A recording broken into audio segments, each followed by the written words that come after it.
Bible ధ్యానములో ఇప్పుడు యెషయా గ్రంథము 18వ అధ్యాయము చదువుకుందాము. ఓహో, కూషు నదుల అవతల తటతట కొట్టుకొనుచున్న రెక్కలు గల దేశమా, అది సముద్ర మార్గముగా జలముల మీద జమ్ము పడవలలో రాయబారులను పంపుచున్నది.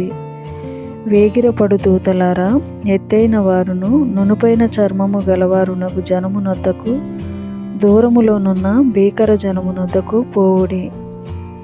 నదులు పారుచున్న దేశము గలవారును, దౌష్టికులై జనములను త్రొక్కుచుండువారునకు జనమునొద్దకు పోవుడి.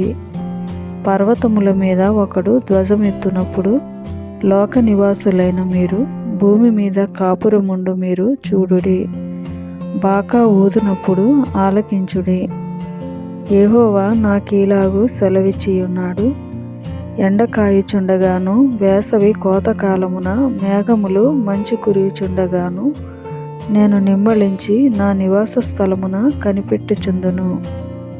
కోతకాలము రాకమునుపు, పువ్వు వాడిపోయిన తరువాత, ద్రాక్షకాయ ఫలమగుచుండగా, ఆయన పోటకత్తుల చేత ద్రాక్ష తీగలను నరికి వ్యాపించు లతాతంతులను కోసివేయును.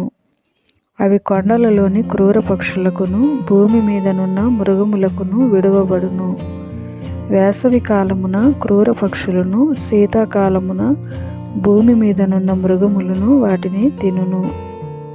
ఆ కాలమున ఎత్తైన వారును, నునుపైన చర్మము గలవారును, దూరములోనున్న భీకరమైన వారును, నదులు పారు దేశము గలవారునయున్న దౌష్టికులగు ఆ జనులు సైన్యములకధిపతియగు యెహోవాకు అర్పణముగా, ఆయన నామమునకు నివాస స్థలముగా నుండు సీయోను పర్వతమునకు తేబడుదురు.